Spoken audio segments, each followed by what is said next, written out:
It's not going to surprise you that the head of JP Morgan, Jamie Dimon, is not a fan of socialism. I don't think they understand. Honestly, I don't think people understand what socialism is. Socialism is when the government controls companies.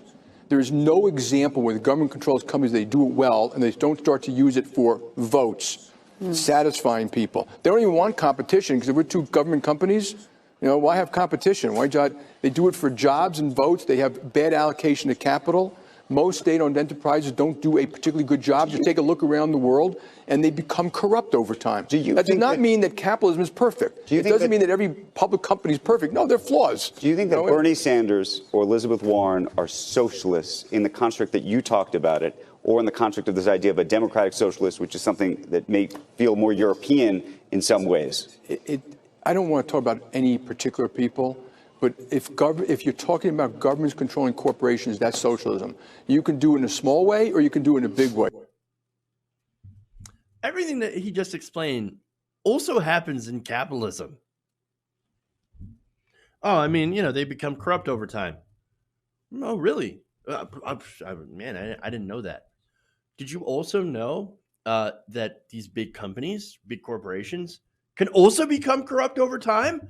And only put the needs of the shareholders over everything else? Did you also know that they create these gigantic monopolies? I know, right? Look here, let me give you an example here, right? If you don't think that we already have that kind of system here in the United States under capitalism, right? In my area, there is only one cable provider. It's Spectrum, right? If you don't like Spectrum, well, what can you do? I mean, sure, you could get like a dish or something like that. But when it comes to cable providers, there's really nothing, right? And then in other areas, there's pretty much only Comcast.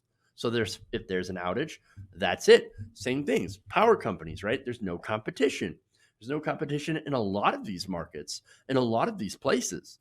And so when he talks about, so their lack of competition under socialism, and leads to corruption and all that stuff. Well, yeah, that also happens now. Look, he doesn't know what he's talking about. And there's actually a reason for that, right?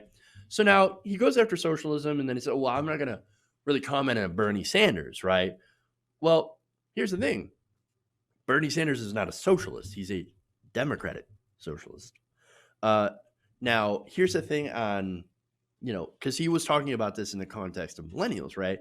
Oh, more millennials or younger people happen to be thinking that socialism is better. You know why? It's because we grew up under this system of capitalism. We grew up in a system where our wages are low. We have no health care. We're drowning in student loan debt. We know we associate that with capitalism. It's actually crony capitalism, and so we're in that system, and we understand what that is. Does Jamie Dimon understand what that is? There's people in JP Morgan, people on Wall Street. Do they understand that? No, they don't, because they're paid not to. They've made money off the system. Their friends are all rich off this system. And so, of course, they want to keep it, and they want to bring up, how socialism is so bad, and all these negative things will happen under socialism, which, by the way, those very same negative things that are supposed to happen under socialism have already happened under capitalism. And so let me give you an example here, right? Half of all Americans work low-wage jobs. Millions of people go without health insurance. Millions more who have insurance can't afford to go to the doctor because of their deductibles, right? That's the system. Does any of that affect Jamie Dimon? No, it does not. But guess what? Taxing him just a little bit more to guarantee health care to every American, or to guarantee that every American can get a higher education, which should be just part of education. Where do you fund it K through 12? Why not fund it through K through 16, right? Those extra 4 years covering a public college or university. And those are optional. Why not? Well, it's because it'll impact his wealth just a little bit. And by the way, if there are more people getting degrees, especially from these, some of these more prestigious public colleges and universities, well, then how's people like Jamie Dimon going to feel more better than everyone else? Can't have that. Obviously, can't have that. Better people die without health care or not be able to afford their education or be buried in a mountain of debt than to tax Jamie Dimon just a little bit. Look, now here's the problem. It's not that Jamie Dimon doesn't believe in socialism, right? Which, by the way, that's not what Bernie Sanders is proposing. He's a democratic socialist. So, and I'll explain a little bit more, but to the point, the government is not taking over the means of production, right? Because that's what is socialism. The workers taking over the means of production. It's not the government taking over the means of production. It's the workers. It's the working class. That's socialism, right? And so he doesn't understand what that means. What Bernie Sanders wants to do is to have the government provide health insurance to every American. That's it. Not health care. It's not going to take over the healthcare sector, which, by the way, they do in the UK, and it seems to work pretty well under the NHS, right? No, it's health insurance. So the government would be the primary insurer. Now, that would actually make it better. Oh, but what are you talking about? There's not going to be any competition anymore. Is there any competition in health insurance right now? I mean, is any of that competition that happens right now between health insurance companies meaningful whatsoever? No, they all still don't cover a lot of things. You still have these crazy in-network, out-of-network BS, right? Where you could get surprised with or hit with a surprise bill, even if you go to a hospital that is part of your network, which is insane because you should be able to go to any hospital since you have insurance. No, only certain hospitals or certain doctors, deal with certain insurance companies. So if you go to a hospital or if you happen to have an emergency in a place that has a hospital that's not part of your network, then your insurance isn't even going to cover you. What the hell is that? What is that? That makes absolutely no sense. And even if that hospital is in your network, you still have a doctor that's not. And so you'll get a surprise bill on that. Oh, sorry, we refuse to cover it. Well, why? That's because you weren't at the right geographical place and have the right doctor that is part of your network that happened to treat you when you got, fell off your bike and broke your leg or whatever, right? Sorry, not going to cover it. Oh, that's ridiculous. That's barbaric. And what the hell kind of system is that?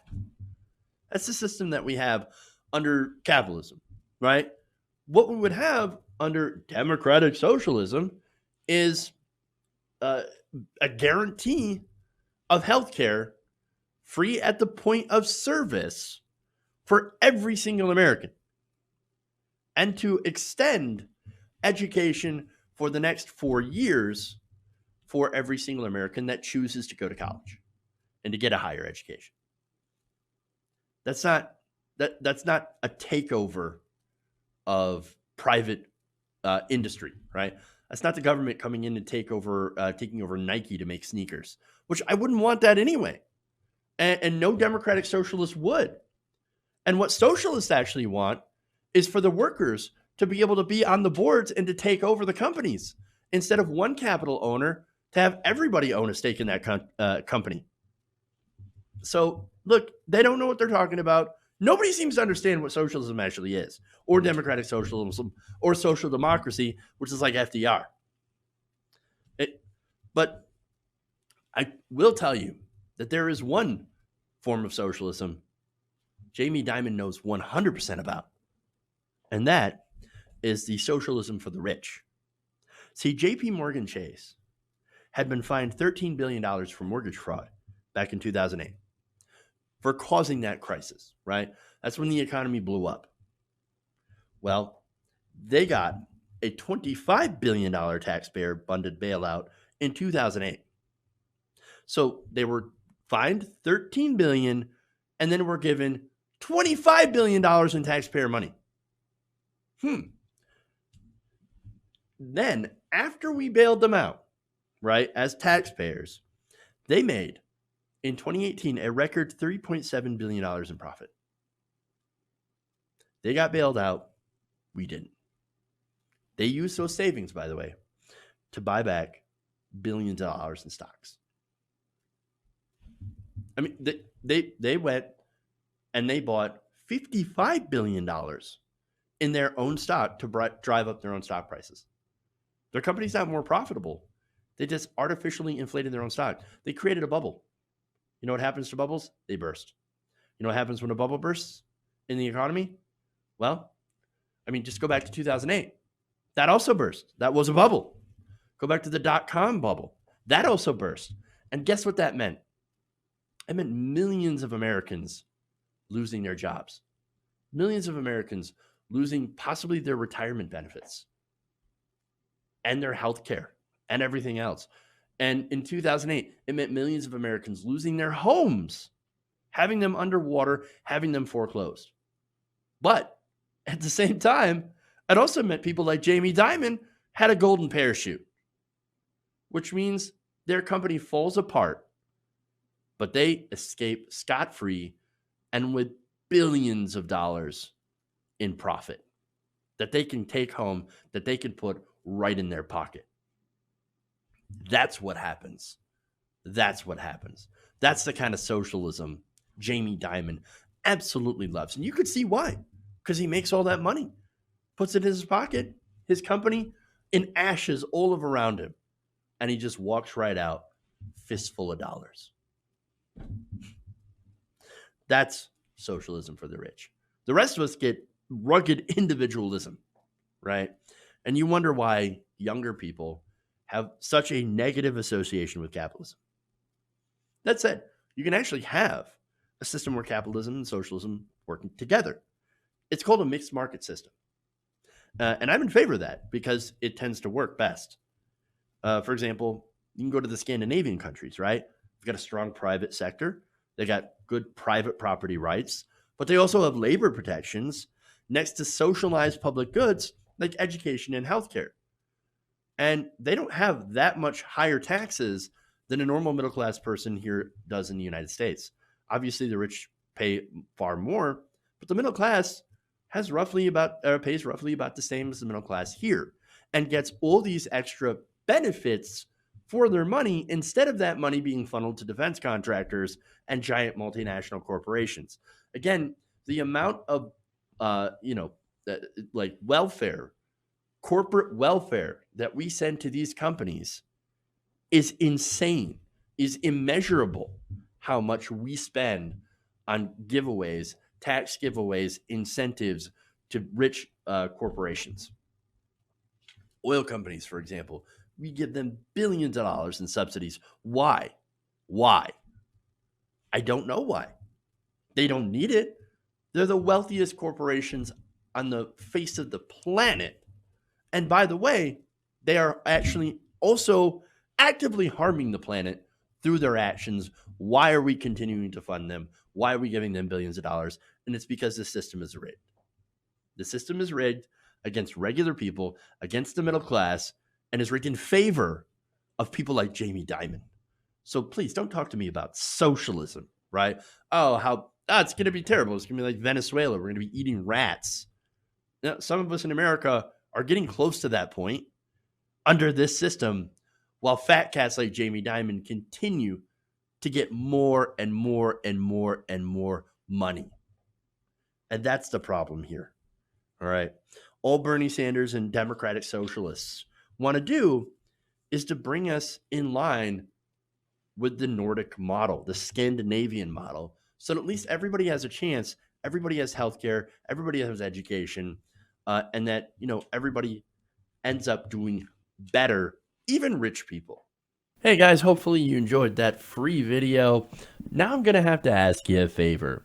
Between the demonetization and the YouTube algorithm messing around with view counts, etc., we're having a hard time adjusting to the new YouTube reality, which is where you guys come in. See, we have a patreon.com/TYTNation set up to help us rely on you guys, the viewers, instead of big corporate ads. Look, you know the show. You know I'm not in favor of big corporations anyway. So help us transition away from relying on the ad model to pay the bills and sign up to be a patron, patreon.com/TYTNation. That goes a long way to help us keep the lights on. And you guys will know that you're supporting independent progressive media.